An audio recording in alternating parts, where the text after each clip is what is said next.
we, even as Christians sometimes, because we'll look around at things and we'll see that everybody's affected by things. We're all affected by, disease, and we're all affected by whatever's happening around us. And we get this idea that that's the way it's supposed to be. We hear things like, well, that's just natural. No, it's not natural, folks. It's unnatural. Sin brought it into the creation. Natural is the way God made us. And we have to learn to war against anything that is attacking this Bible, this body, that God didn't put in there when He created man. Amen. See? But I've heard folks at funerals, and I'm sure you have too. They'll walk up and look at a dead person and say, "Don't he look natural?" No, he looks dead. Folks, death came in through sin. Death is not natural. It happens because of sin. But that's not what, when we say, "Don't it look natural?" means like, all right, it makes it sound like that's just the way God had it planned. No, that's the way sin brought it into this creation. Now, it's death, folks. It's death. And I want us to understand one thing. God gave us, as born-again believers, tools to battle the devil with. But do you understand, sinners don't have those tools? Sinners don't have those tools. They are at absolutely mercy of whatever the devil wants to manipulate them into. So we need to be praying, folks, for people to come to Jesus, because we're bumping up against some stuff that we ain't never saw before, and the world has never experienced before. But we want to look over at Ephesians 6. It's some scriptures that's real familiar, but we'll look at them again. Ephesians 6, verse 10 says this: "Finally, my brethren, be strong in the Lord and the power of His might." Now he's talking to Christians. And this is something that's learned, not something that is naturally occurs. Learning how to be strong in the Lord, in what the Lord has said, and dependent on the power of His might. How many knows that regardless of what the devil brings, God's strong enough to deal with it? Oh, yes. Amen. He is. "Put on the whole armor of God, that you may be able to stand against the wiles of the devil." Now there he speaks to tell about the whole armor that God has given us. And the wiles means methods. And that's another thing. We need to understand that just as God works on this side through His ways, the devil has ways and methods too. And the more we understand about the devil's methods, the more folks that we can stand up strong against them. When we recognize them, we already one step ahead. But there is methods that he uses, and he uses them over and over and over. We're going to look at tonight some of these things that we're experiencing today that he started way back in the creation with the sin of Adam, and it's brought through generation after generation after generation, right on up to our time, because man didn't see it. We didn't see it. We saw the results, but we didn't see what was happening. But he said, "For we wrestle not against flesh and blood." Well, we act like we do sometimes, don't we? We learn to hate people. "But against principalities, against powers, against the rulers of the darkness of this world, against spiritual wickedness in high places." Yes. Boy, reckon we got some of that. "Wherefore take unto you the whole armor of God, that you may be able to withstand the evil day, and having done all to stand. And he goes and he tells us about what the armor of God is. Our feet shod with the preparation of the gospel of peace, and taking the shield of faith. And see, God has given us everything that we need to be more than conquerors. He's given us everything that we need so that we can walk a victorious life. And how many look, folks, how many Christians walk beat down? Yes. And I'm not talking about, okay, we're battling this or we're battling that. I'm talking about beat down in their spirit. See? That Don't think that. Have you ever heard anybody that just everything they said, they felt like it's going to be bad for me? And Christians do this. Christians do this. You know, it don't ever work out for me. And it never does. Because we have to understand, folks, if we're going to win, Jesus won the battle against death, hell, and the grave on the cross. But we're still in it personally. But we have to accept what he's done and learn to walk in that, see? Too many Christians, folks look at us and look how our demeanor and look how we talk and look how we act, and they say, I don't want none of that. I don't want none of that. But every natural army in the world, folks, if we're going to fight somebody, the generals and before the war begins, if they see the war coming, they'll study the enemy so they'll know how to fight him. I guarantee you right now, we've got intelligence on North Korea that would blow your mind, because we know where their launches are, we know where their plants are. But when Satan comes along, he's disguised himself in so many things. We say, well, that's just natural. That just happens to everybody. And so we let a lot of things slide. Let's just put it that way. That we could defeat before it got started. I'm talking about the spiritual battle against him. Now we're going to look back and see where it all began. Look over in Isaiah, the 14th chapter, folks. And you know, we got the same devil that had always been here. He ain't new. Isaiah 14. Is folks too hot, too cold? Isaiah 14. Verse 12 says, How art thou fallen from heaven, O Lucifer, son of the morning? How art thou cut down to the ground, which did weaken the nations? Now here it starts. Here's the battle. For thou hast said in thy heart, I will ascend into heaven. I will exalt my throne above the stars of God.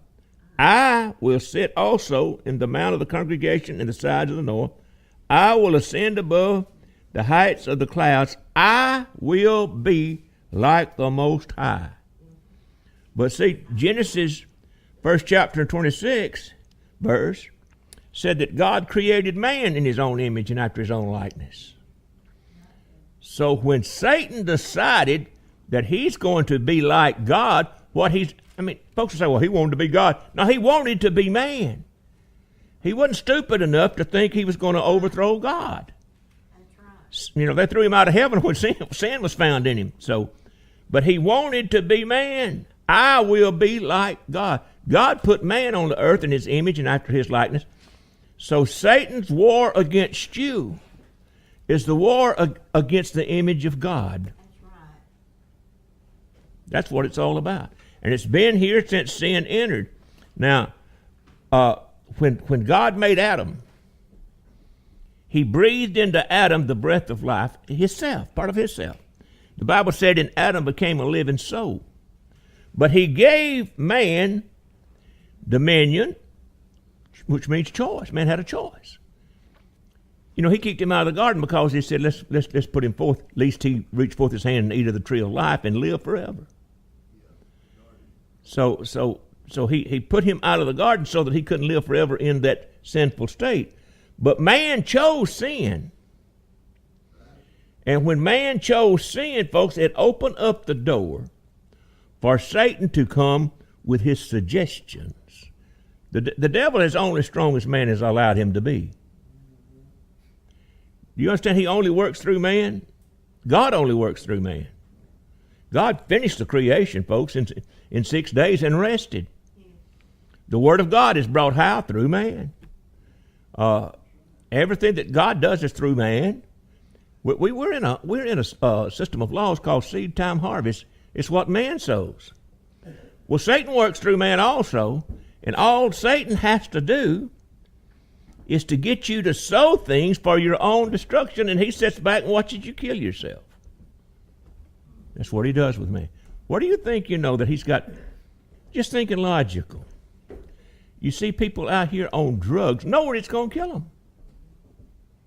But he doesn't tell them that. No. You see people out here doing all these things, knowing it's going to kill them. But they don't see that. That's been by design. Yeah, and you see folks like, you remember years ago they had this guy, they called himself the Son of Sam. They just one day got up and went to killing folks, and he said the neighbors next door, German Shepherd, began to talk to him. He said the German Shepherd told him to kill these folks. The German Shepherd's name was Sam. Folks, I believe he believed that. And you get a lot of these folks who'll start saying, well, I heard voices. And so he's just crazy. No, he heard voices. That's right. Because we have a spirit. And I told you the story about a young man that we knew. Went to church with him. And he'd gotten to this druid stuff. And I was at another church, and his wife came up and requested prayer.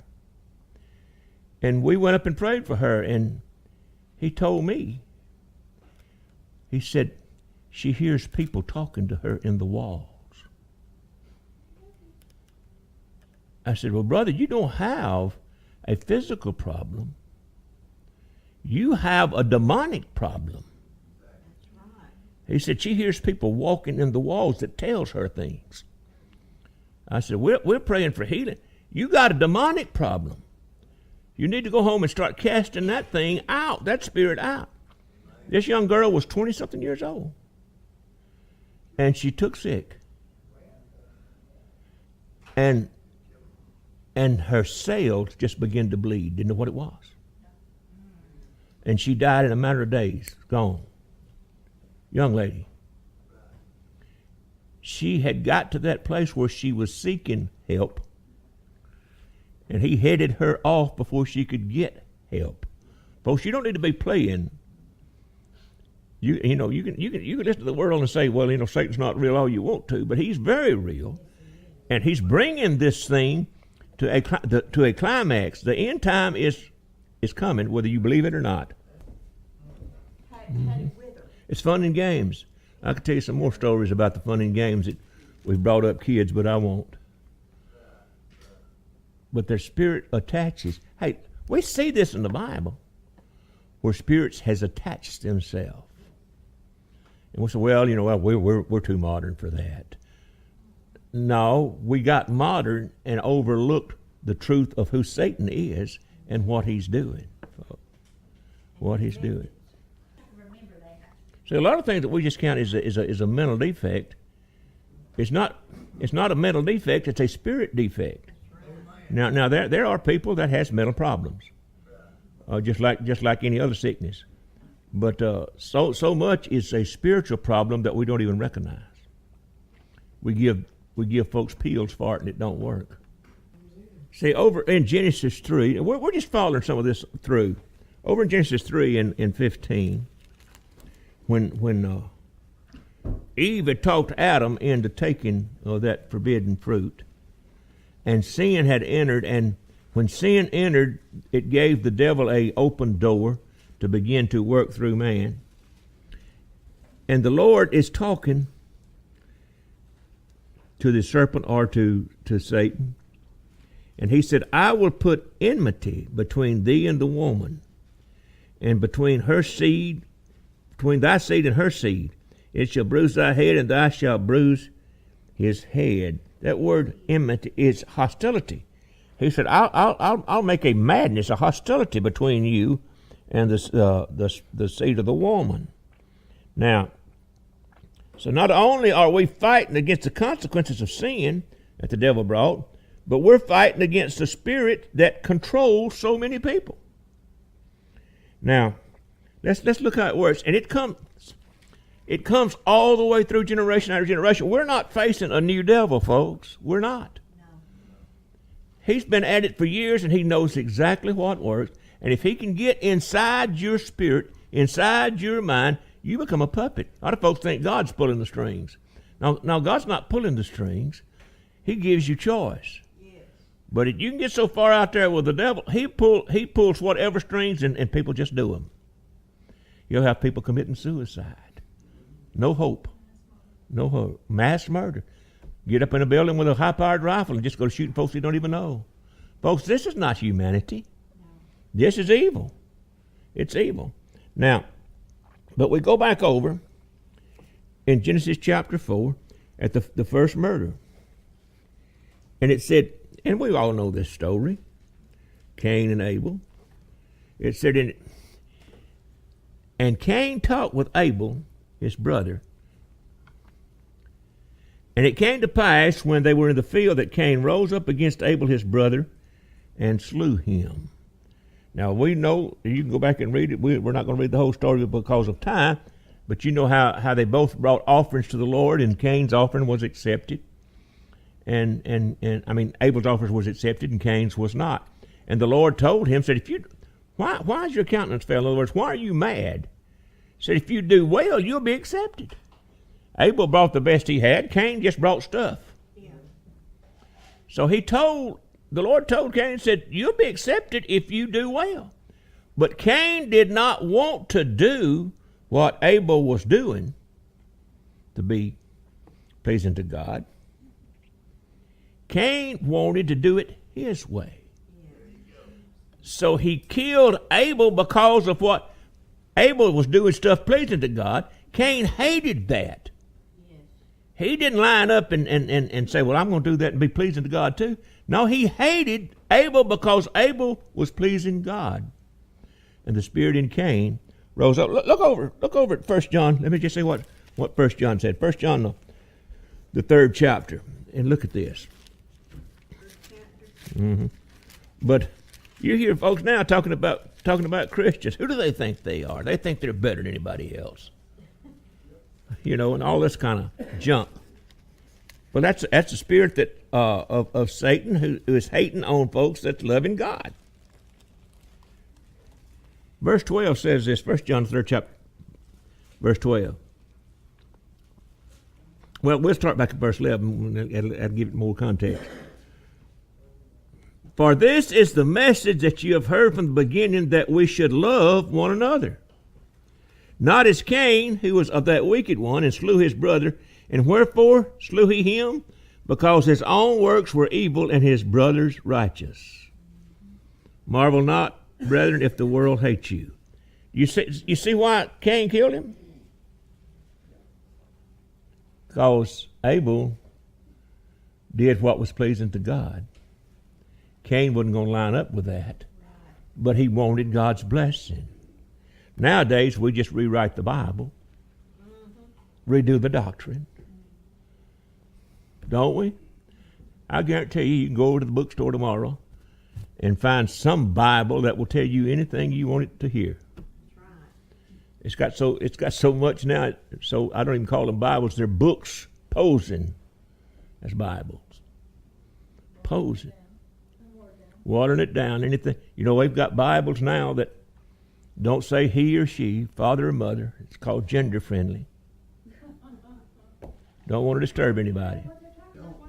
You don't. It's gender friendly. In other words, you don't see God as he or she, and you don't see people as mother and father. They're just all people. Person in person. That's exactly it. That's exactly it. But have you noticed this, folks? Hey, can I make a point? You can. Just like we accept God and become sons. He had listened to that spirit. And that's what made him mad at Abel. The spirit in him made him mad at the spirit in Abel. That's right. That's what we have right now. Right now. People that don't like to be around you, most of it's not because of your personality, it's because of Jesus in you. Them old holy rollers, them old Christians, they think. And Bible thumpers, see, they've got all these names. But it's like I told a fellow one time, we'd been talking to this guy, and of course he was way out there, and he told my buddy, said, "Oh, you can't listen to Jerry. He's a fanatic." He come back and told me. I said, "Well, I'll take that as a compliment." I said, "You know, fanatic means crazy about something." I said, "I'm crazy about Jesus. Go back and tell him I'll accept that."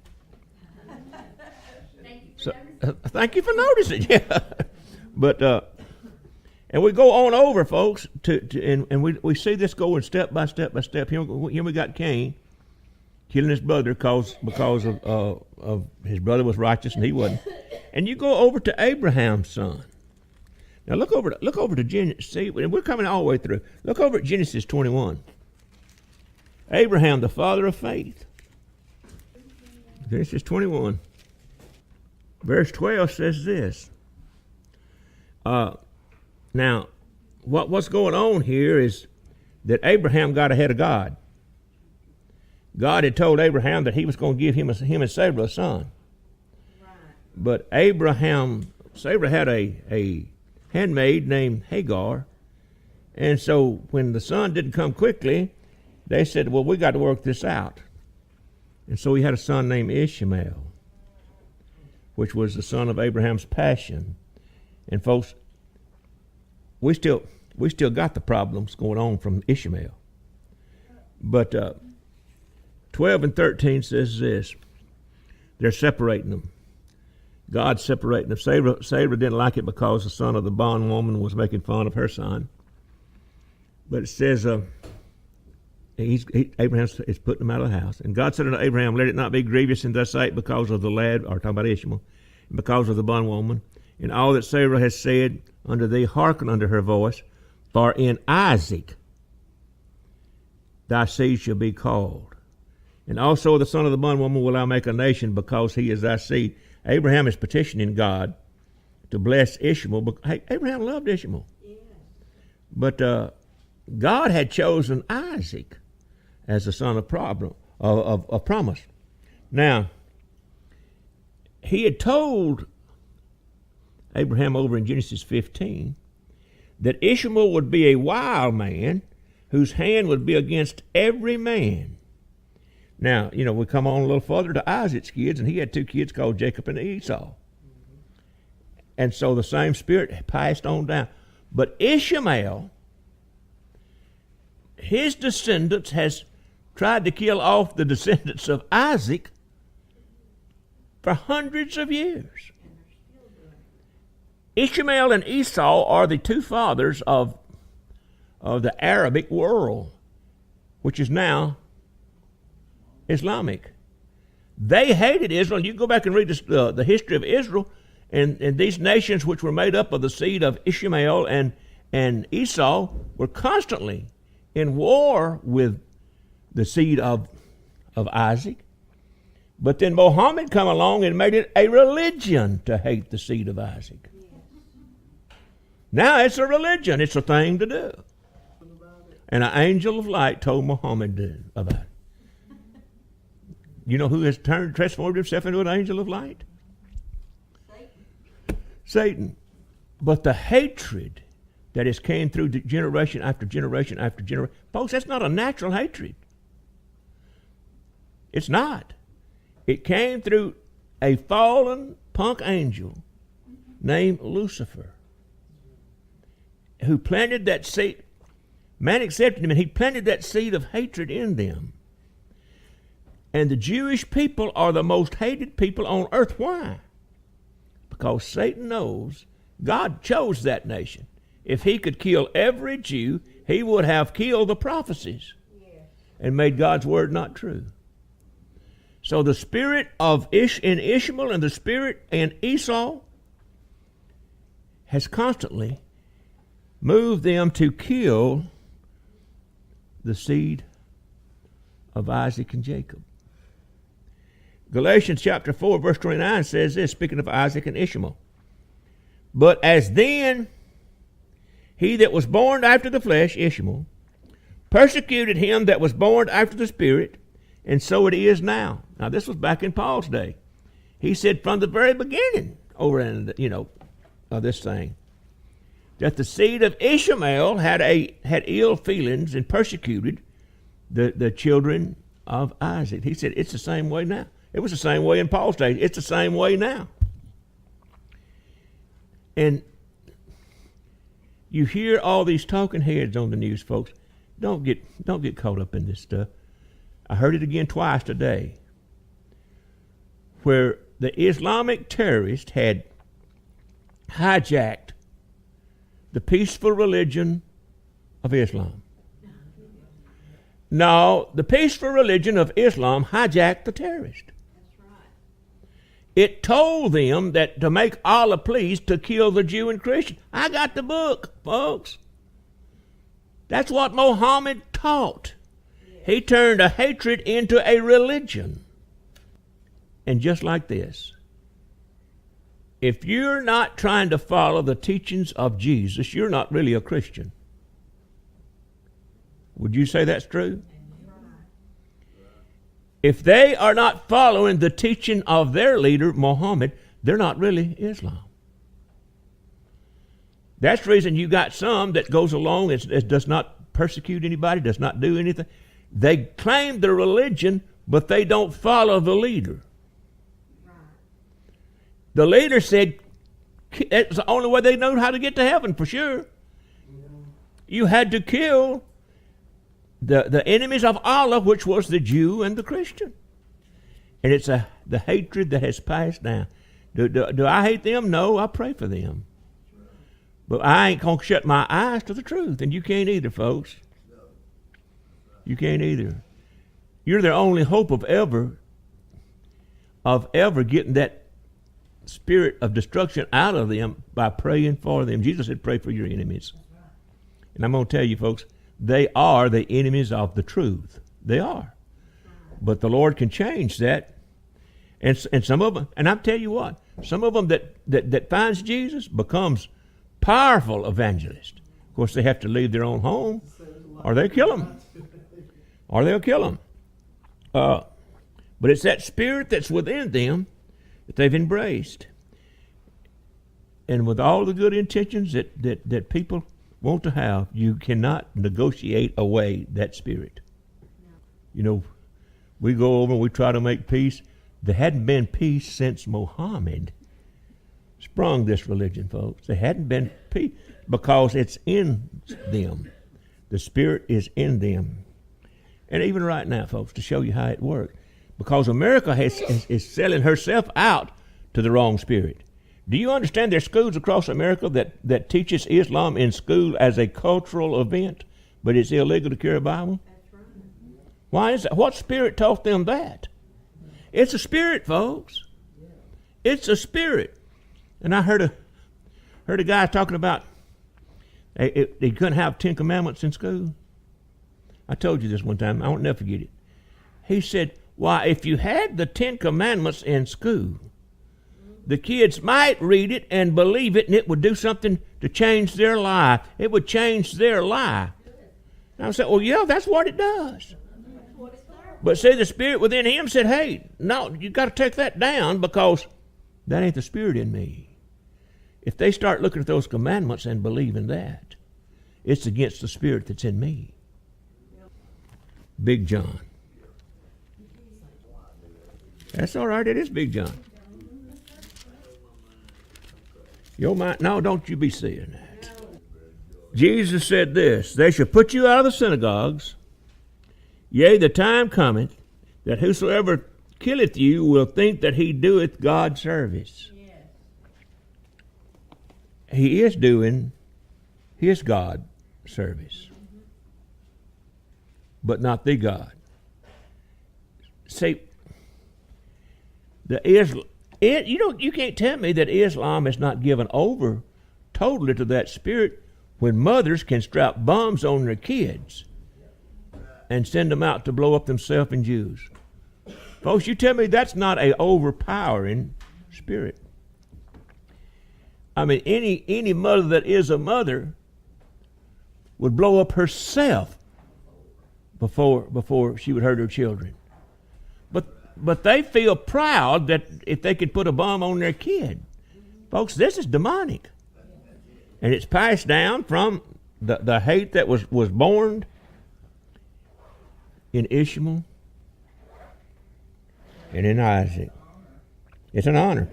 Now, we move on over to Isaac's son, but let's stop first over in Romans while we're over in the New Testament. Look at Romans 9.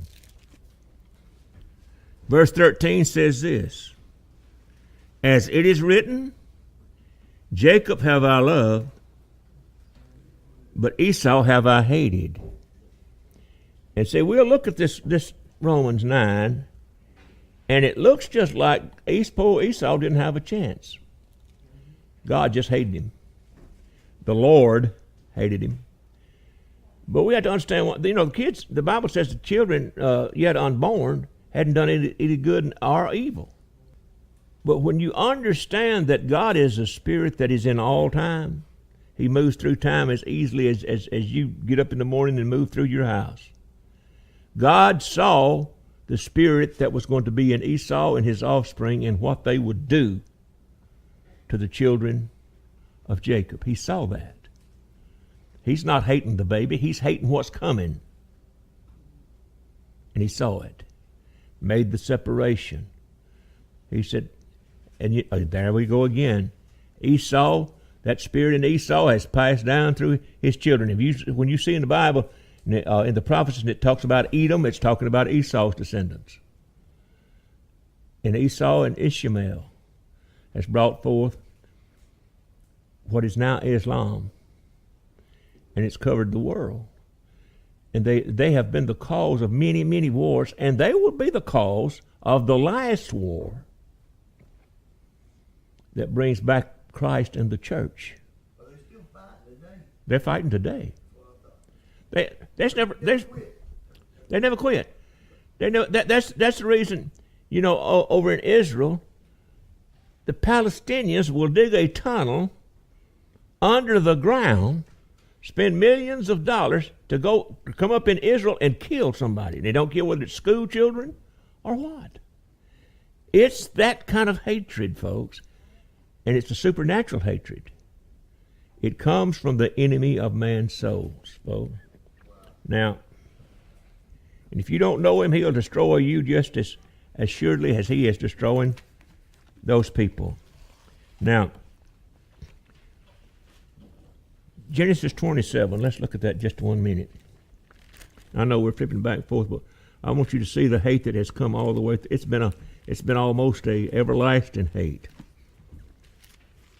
Anything the devil has a hand in, the end goal is to destroy mankind because he thinks you're in his place and he hates you. He hates the God in you. So he's brought it down through time.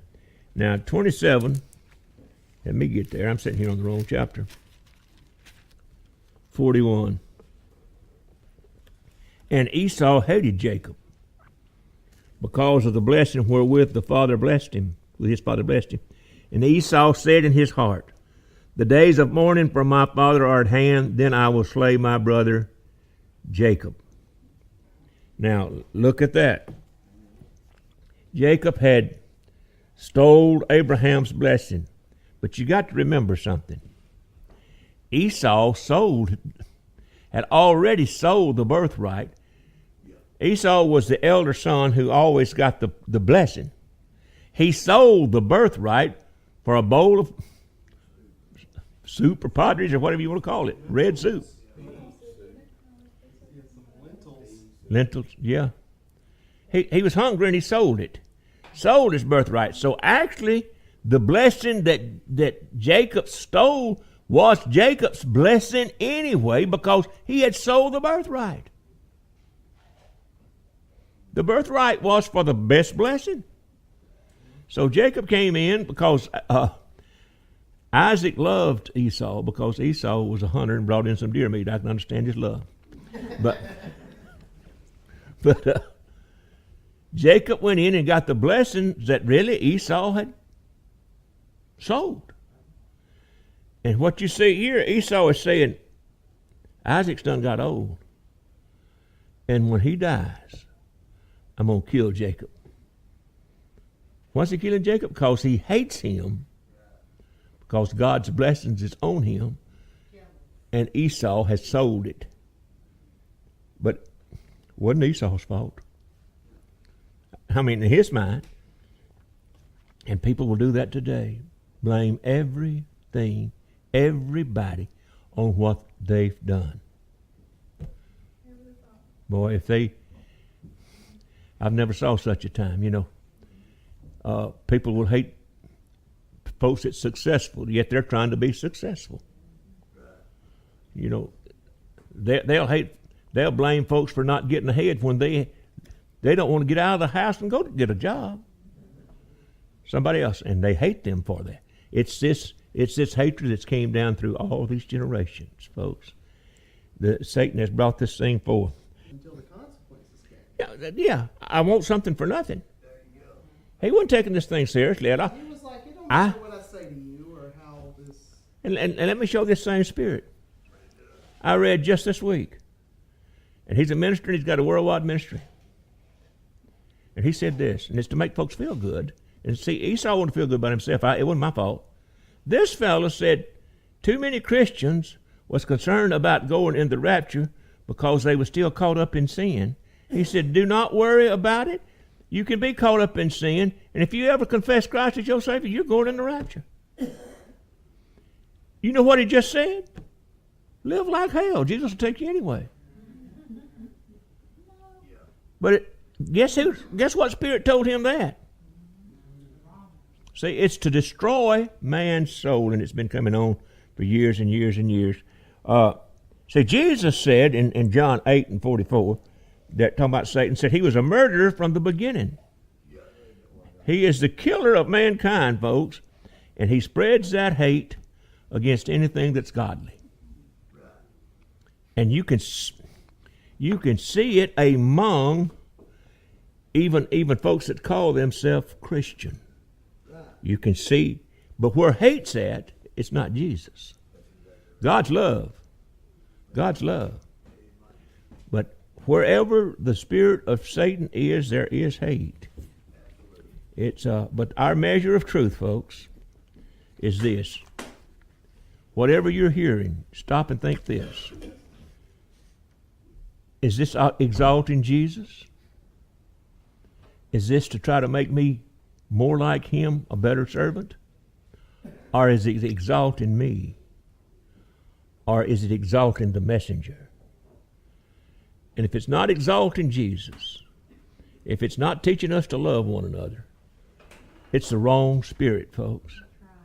It's the wrong spirit. And so many folks, there's been so many great ministries that started out great that has failed and went under and got caught up in all kind of scandals because somebody in the ministry position gave heed to a spirit that says, y'all are growing because of you. So you are old. You're the reason for all this. And when you get to thinking that, anybody gets to thinking, well, I am this, I'm all this, and a spoonful of sugar, you're rocking for destruction. Because when it becomes about you, then it's that spirit of the enemy, and he's going to keep telling you, you deserve this, you deserve that. Folks, we deserved all to be lost. Thank God we didn't get what we deserved. But look at what you're hearing, wherever you're at. Listen to folks, if the message is not exalting Jesus. Now the man or the woman, whoever's telling you, might be doing what she knows to do. But if it's not exalting Jesus, somebody has given the message, and it's not God. It's not God. But we're in a war. We're not in a parade. That's the reason God gave us an armor and not a flag to wave. The whole armor. I understand this hate and this violence has been going on from Adam's sin. It's just getting stronger in these last days because we have a desperate enemy. Yes. So pray one for another and pray for me. And let's get this thing done because it all hinges now. It all hinges on, are we going to finish the work?